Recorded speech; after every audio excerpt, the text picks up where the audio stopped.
again. Lynn, thank you so much for joining us. I was wondering if we could just start out with maybe you telling us a little bit about your career and ultimately what led you to developing Guatemala Healing Hands Foundation. Surely. Well, good morning, everybody. I'm in California right now, so it's morning for me, and I can recognize a familiar face out there. Thank you so much for inviting me to talk about, one of my favorite. I call it my third child. My favorite things to talk about: medical missions and international care. It's a particular personal experience for me. And this year, it marks our 20th year anniversary from the foundation, from the beginning of our foundation. So it's a special time to look back. I grew up in Guatemala. And my mom passed away when I was very, very young. So I grew up with my my Cuban Guatemalan dad, and a lot of the housekeepers, the native Guatemalans that took care of me as a little girl. And I think very early on, I was very aware of Guatemala's culture. And even though I did not have a mother, I was very blessed with a dad that was wonderful, very nurturing Guatemalan native people. And early on, I developed this tremendous empathy for them and appreciation of how poor they were and how much love they offered. So that little bit of observation stayed with me for a long time.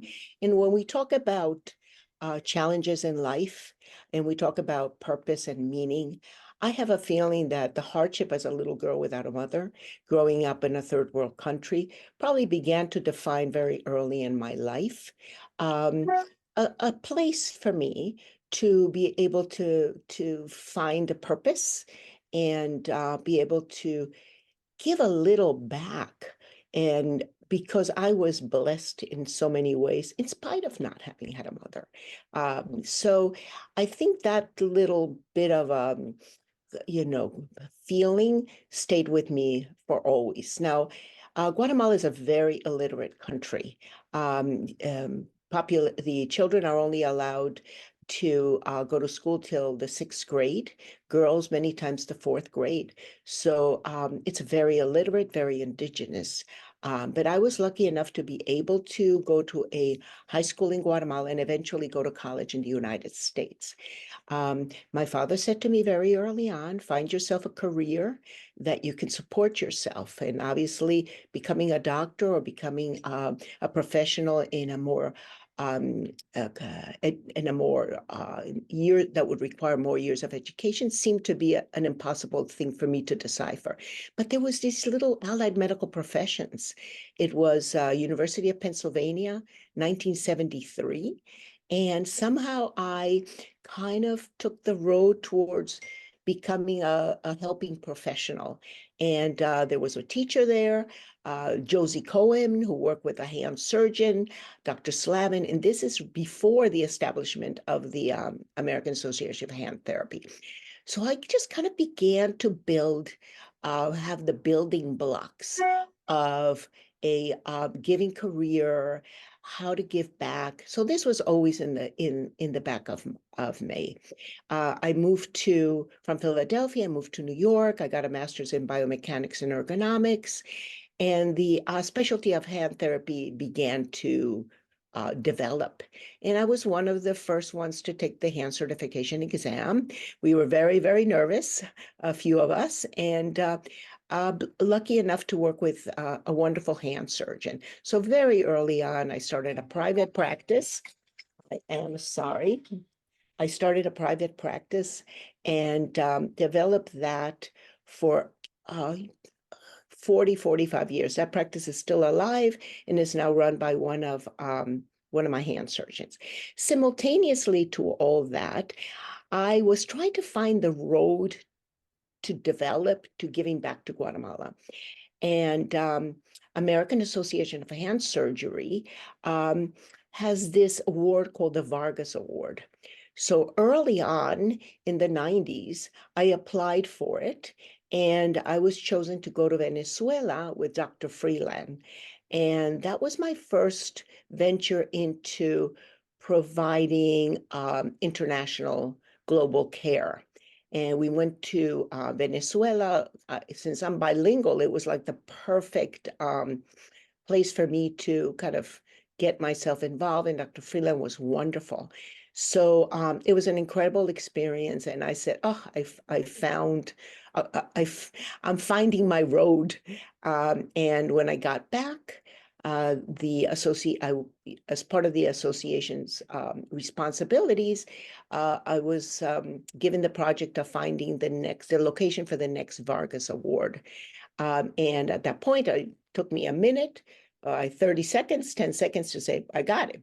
So the following year, we planned a Vargas Award trip to Guatemala. So that was the first trip. It was under the umbrella of the American Association of Hand Surgery. It was an amazing trip. We were only 17, and because I have family, I went to school there, I was able to zero in on where I wanted to do the activities of Guatemala. And in my mind, I had created this scenario that a lot of these children need surgery. A lot of these therapists need education. A lot of these villages need work. And always understanding that education really is the key to moving on to the next step, both for the professionals, but also for the people there. As I said to you, education is really not compulsory over there. The women start having babies at age, 13, 14. So that first mission was a total success. In terms of, we had a bilingual meeting of about 300 people, locals, and our team that talked on different topics of upper extremity. It was so wonderful to watch our surgeons and therapists interact with the local surgeons and therapists. And with this simultaneous communication, they were able to really communicate. So we did these simultaneous translations, huge meetings for many, many years. We also moved from one surgical location to another until we found where we are now, which has been 10 years. We give workshops during the surgery week for local therapists. We give splinting workshops, and we also give them the opportunity to bring some of their patients and work with our hand therapists. And the final leg of what a mission is like is the community work.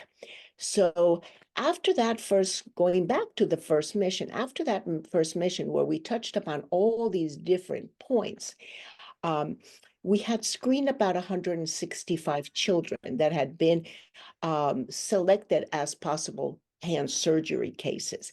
These are very complicated congenitals, poorly managed fractures, burns, all under the age of 18. At the end of the mission, we had operated on approximately 60 kids, but we were left with all these kids that were so needed, those sweet little faces, just giving you this hope. And the parents, most of them barefoot, many of them not even speaking Spanish. And at that moment, I just knew I had to do this again. And that's when I returned back to the States. My daughter had just graduated college and was going to be eventually decided to get a master's in public health. And it was Mona and I that decided that we've got to do this. And that's when the seeds of Guatemala Healing Hands began as a result of this original mission. But before I felt confident enough to do my own mission, I went on a few missions so that I could learn some of the details on supplies, medication, permits, and that allowed me to define how I wanted to lead mine. I also needed my own team that I could rely on, and a team in Guatemala. There's no way one can do a medical mission to a country, or I would not recommend it, if you don't have infrastructure in the country, if you don't have people that you can trust and rely in Guatemala. Plus, that's the whole point here, is this collaboration and this developing a program that's sustainable. So I identified a group in Guatemala who continues to be solid and responsible. And my group, I had one hand surgeon and one therapist, Dr. Miguel Pirela Cruz, continues to come with us. He's an Army doctor, and he had been on a lot of missions, and including Afghanistan missions, and he's amazing. And Sharon has been a amazing, constant figure for me, an incredible volunteer from the very beginning. So now we fast forward 20 years, hugely interrupted by COVID, shook our blueprint dramatically, and we had to cut back. This will be our second year following COVID, and we're beginning to spread our wings again. The final leg of our foundation is the one that is community. We identified a village called Chichoy Alto, which is about 2.5 hours from Guatemala. They had been designated very poor, one of those villages that Oxfam provides food. Eventually, Oxfam has left because we've taken over and really assisted this village. And the amount of things that we've done in this village is really exciting. For many of us, this village is just one of the most emotional parts of the mission. Besides having a clinic, having built schools and the furniture in the schools, having given them thousands of avocado trees, chickens. Now we're building homes for them. We're sending many of their kids to technical schools so they can become nurses and mechanics and music teachers. So every year when we go down, we meet with the town. I encourage you all to check our Instagram as we travel back in April, and you'll see a lot of the work that we have. So, in as briefly as I could, go over some of the different components of the mission, I think it's time for me to take some questions. Okay, so does anyone have any questions that you would like to ask? You can unmute yourself. And if you prefer, you can also post them in the chat. And while you think about it, maybe I can just ask, with regards to a usual missions trip, can you talk a little bit about how many therapists and how many surgeons join you? And then for therapists that have an interest in participating in something like this, what would the process look like for them? Sure. This year, we will have 11 surgeons. Last year, it was 12. We have 3 ORs, so that pretty much allows the surgeons to be, about 3 in each room. What's wonderful is they all come from different parts of the country and Canada. They all know each other now from missions. Many of them have come to the mission, have been part of Guatemala Healing Hands for many years now. So it's a very well-oiled machine. They know what to expect. Some of these surgeons are plastic.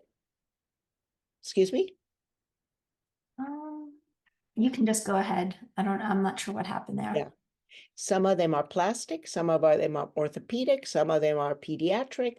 So we bring a variety of surgeons, but they all have experience. They're all well-seasoned orthopedic surgeons or plastic surgeons. With regards to the hand therapists, they're either PTs or OTs. And for the most part, they've had quite a few years. The ones that I have now have probably been working 20 plus years, but there are a few that maybe 5. But you are put into situations where maybe limited resources. There's always a therapist there to help. the key here for a therapist is to ask, to Mhm. share, to not feel like the burden is on them. We all have our strengths and weaknesses, so we're always happy to invite newer therapists. My daughter and I found that the therapists that we end up, because we have a huge waiting list, the therapists that we end up bringing are the ones that we feel really want to come, like stay in touch with us throughout the year, really show interest. And Mhm. that's the kind of a volunteer that we want. Um, so we also take anesthesia and nurses. So regarding the therapist, we look for somebody that may not have many years of experience, but really has its desire for whatever personal reason or professional reason they have. And although we operate on children under the age of 18, there's also an opportunity to see adults during the workshops that we have. Now, there are huge challenges to leading a medical mission. And if anybody out there is interested in starting a medical mission, I would say go to 1 or 2 or 3 before and find a location where you really understand the culture, really have contacts, because there are so many requirements, maybe some countries more than others, but there's so many requirements that could really sabotage a mission. And I've known of very experienced hand surgeons coming to Guatemala and then having improper paperwork and reaching customs and having all their supplies confiscated. Mm. So Guatemala is extremely strict. You'd think with all these NGOs wanting to do great work in Guatemala, but I think a lot of it has been born out of abuse, and probably in years past, doctors have been and professionals have been wanting to learn on children or learn on and experiment with procedures, and have risked the lives of many of them. So, I have to understand. And there's also groups of surgeons that come to Guatemala and never have a follow-up with the patients. So if they operate on a child or an adult, and then the person goes off to the mountains, you never see them again. You don't know whether the person has developed an infection or the follow-up.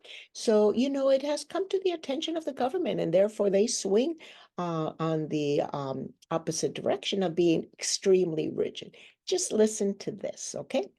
All my surgeons and therapists have to have their licenses and their degrees copied and notarized.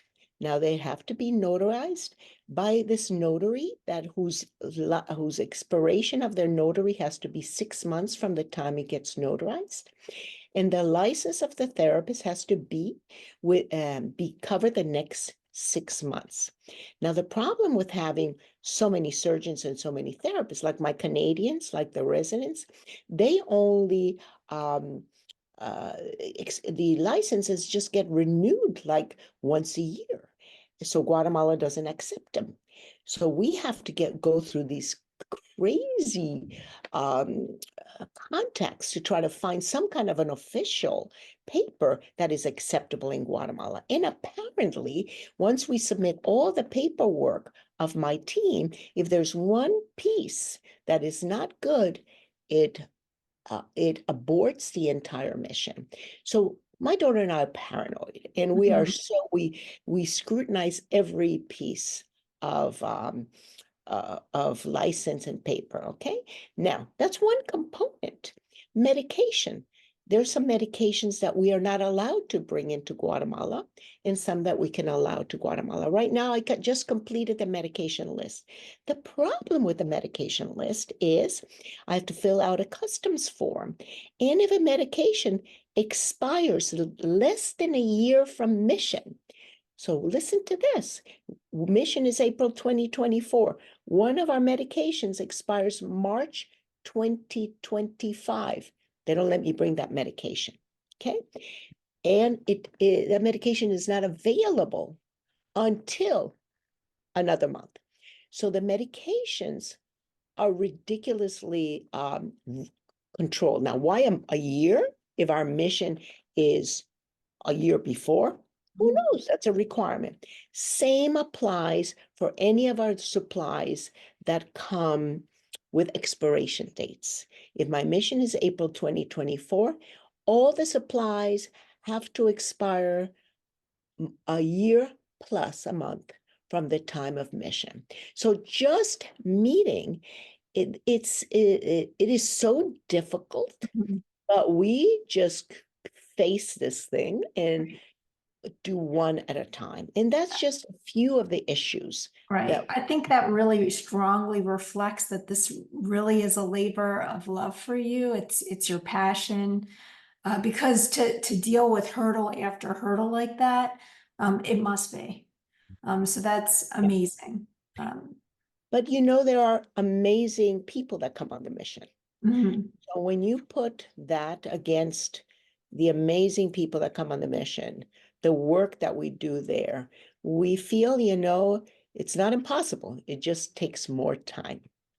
I am interested for the therapists that might want to do something like this. What can they expect being a therapist in Guatemala on one of these missions trips? Does therapy look different than it would look in the States? What kinds of resources do they have? What kinds of maybe like do they have the orthotic materials to make all the orthoses? What are you working with in terms of supplies? What's it look like? Yeah, well, thank goodness for Sharon, who is pretty amazing at just keeping inventory and making, I mean, after the end of every mission, she says, okay, we need more of this, we need more of this. And so we are able to store equipment in Guatemala. So we have hot pans, we have splinting material. We oftentimes need more splinting material because sometimes it gets old or we use it up or we Mhm. give it away to some of our hand therapists. We have a lot of really nice stuff down in Guatemala, and I've Right. barely ever had to pay for any of the hand therapy stuff. The medical equipment cost us a fortune, but the hand therapy stuff we have really managed to get donations on. And every year when we go down, the therapist, I tell them, make sure you bring down your favorite scissor and a few of your, instruments that you enjoy to use or your materials. But we have a lot of stuff down there. So yeah, and the needs are very varied. Like we'll have complex syndactyles and we'll have to do web separators, or we'll have an elbow fracture and we'll have to do an airplane splint, or we'll have tendon transfers, or we'll have, so the variety of the splints are tremendous. We always have the therapist work in a pair so that Mhm. problem solve together. When we do our visits to hospitals or workshops, I always send them a pair. And since I know my therapist, I know how to pair them in terms of, different strengths. Remember, it's also a Spanish country. That's So I, what was my next question. What about the language barrier? yeah, How's yeah. that managed? Sharon has really mastered her writing home exercise programs in Spanish and doing quite a bit. So she's, pretty good. But I always put a translator there. So if somebody speaks Spanish, that's a total plus to come down. Um, yeah, so it looks like a hand therapy um, Regular job clinic. Yeah. with with bigger boundaries, with Mhm. more creativity. And sometimes if you don't have the equipment, you figure it out. Mhm. And So there, there's a question in the chat. The question is, what is the average length of time for a trip with your organization? yeah. So it used to be a little longer. Now we shortened it by 2 days because we are doing less outreach because of COVID and making sure nobody gets sick from COVID during the mission. We still have to get a test done. And the kids will get tested if they are having symptoms. So this trip, so I'll talk about this trip coming down. I'm coming really early, like on a Monday or a Tuesday, but most of the volunteers will come down on a Thursday. And most of the volunteers are bringing, I used to bring down 40, 50 containers with all the supplies, but now that I'm in California, I have a very small team here, so now everybody brings down a supply container. We either send it to them or they have a supply container. So they bring a suitcase of their own and a suitcase of supplies with a list of what's inside of there and permits to allow you to come into the country with medical equipment. So we come in on Thursday, and the reason we want people to come in on Thursday is there's always either delays of planes or issues with the flight, and we want to make sure all the bags come in. So Thursday is the ideal arrival. Friday is the beginning of setting up the hospital. We work at this hospital that is a site of many medical missions. We are the upper extremity mission. So it's almost like this blank slate. We bring in all our supplies. Our nurses are amazing because they will then, put in the shelves and organize the OR. They organize the OR between Friday and Sunday. So Friday is really important for the nurses. For the therapists, is very important. We have a room in the hotel where we assemble all our supplies, what we'll need in the hospital, what we'll need for our visits. And what's great is, I've got some very well-seasoned therapists. They know, so for the new ones, they just have to kind of, learn and play along and be, up for it. So Friday becomes a really important organizational day. It used to be the day that we did our large meeting with 300 people, but now we've taken that out because of all the exposure. So hopefully in the future we will. Saturday is an amazing day.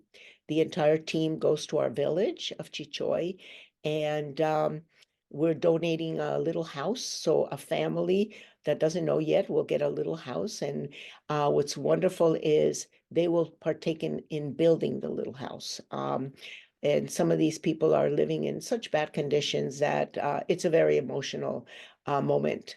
And we'll probably visit some of the little houses that we've donated in the past. But what happens is there's about 1,500 people in the village. All the women prepare an amazing meal. They follow all appropriate sanitary measures. And our team and the locals gonna partake in an amazing, it's like a holiday meal. Our team actually then turns around and serves the people. So they cook it and we serve it. And we'll have cake, and they have all kinds of, sometimes they'll have some music for us, some dances for us. So it's an incredibly fun. One of our surgeons brings tons of shoes. So it's a wonderful day. You're there and you just can't figure this out. It's just this melting pot of lives, and many of them we know, kids that we've seen grow since they were little, and it's like a big family. Mind you, it's a very indigenous town. They still speak their language, so oftentimes through translators or the kids that speak the language. So that's Saturday, which is just wonderful. And then Sunday is the huge day. Sunday is probably the toughest day.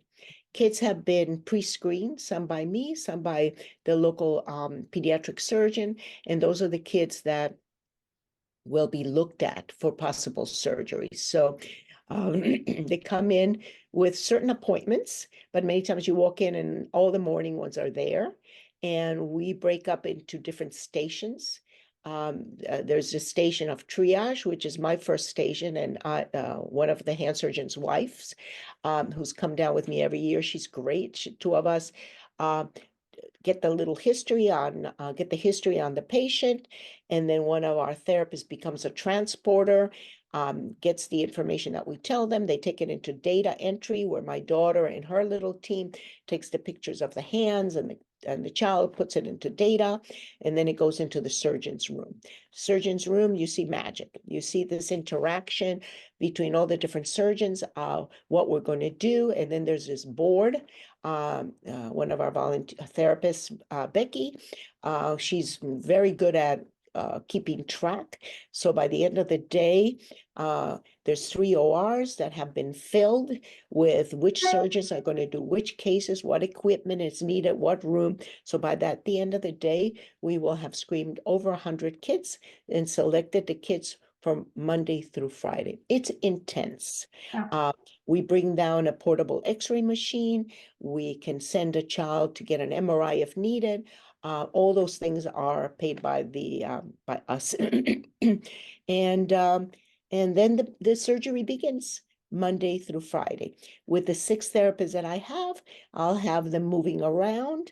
That there's always going to be therapists in the little hospital doing post-surgical. Then there's going to be therapists doing a workshop, and then therapists going to the hospital. So my therapists get moved around so that they can get exposed to a variety of of of locations and work.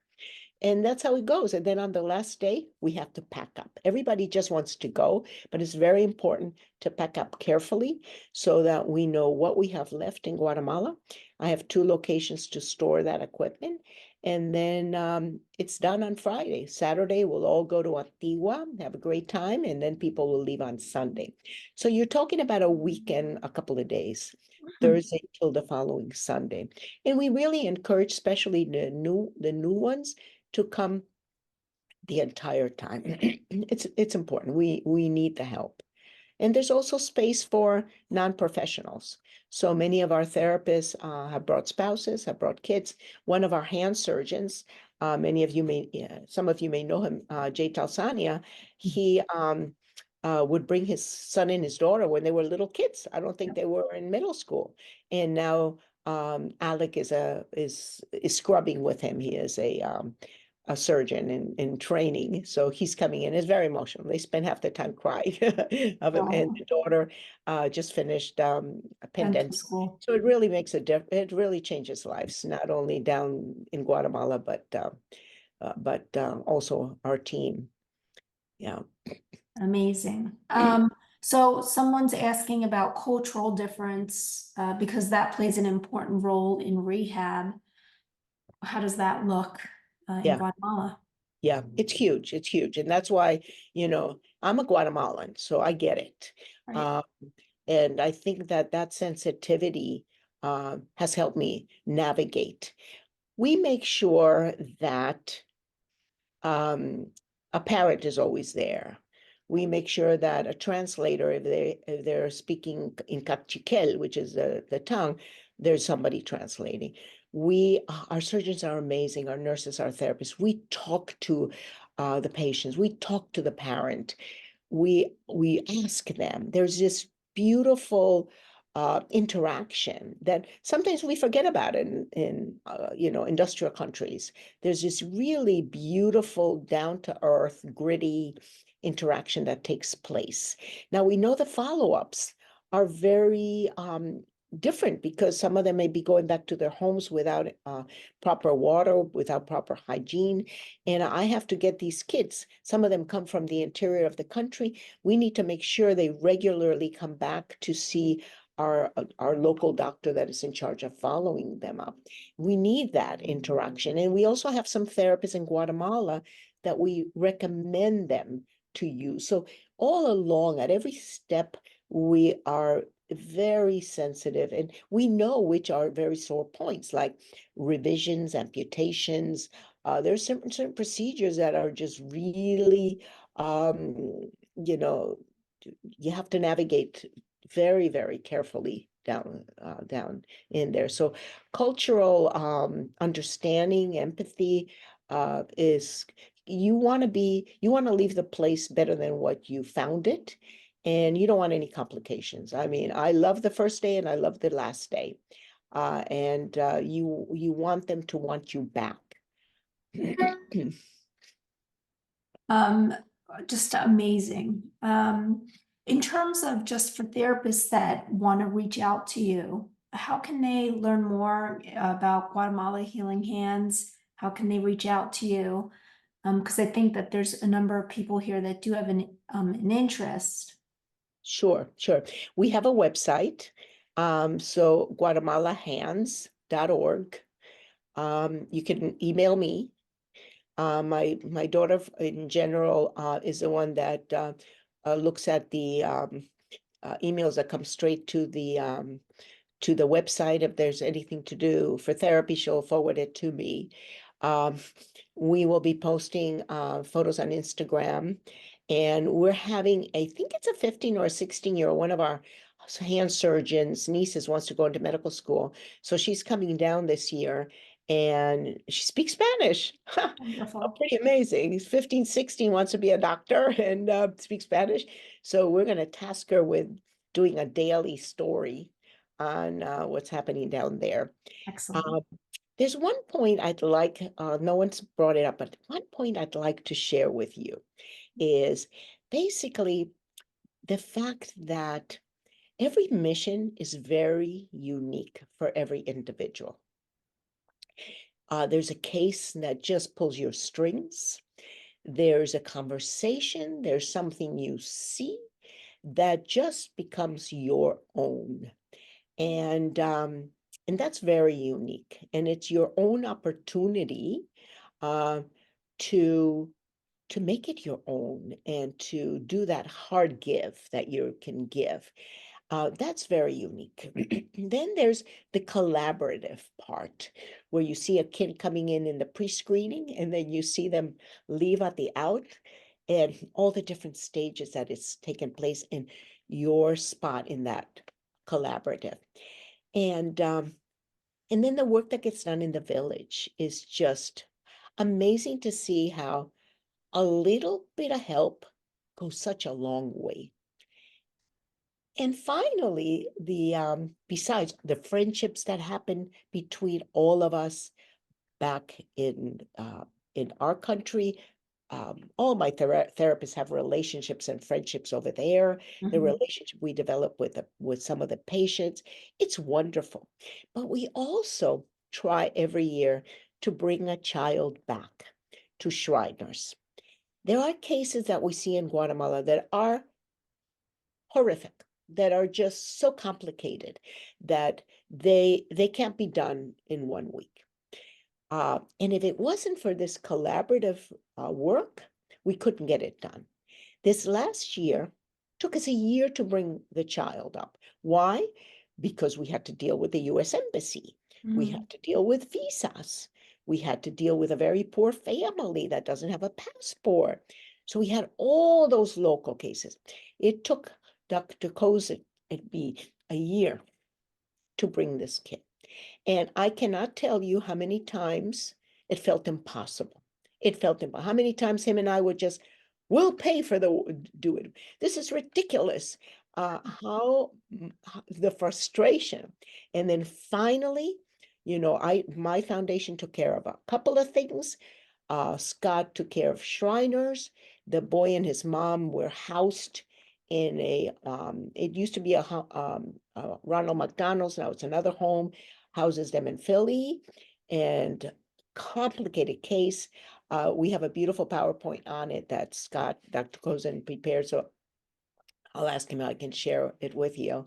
Mhm. So the kid was operated on and is probably getting ready to go back to Guatemala, but it took us a year. And Mhm. like him, we've brought up about 5 kids in the course of 20 years. And that's amazing because it's been also the ability for us to bring a child back. And there was a period of time that we're also bringing a therapist back to the state so that he or she could get some learning here.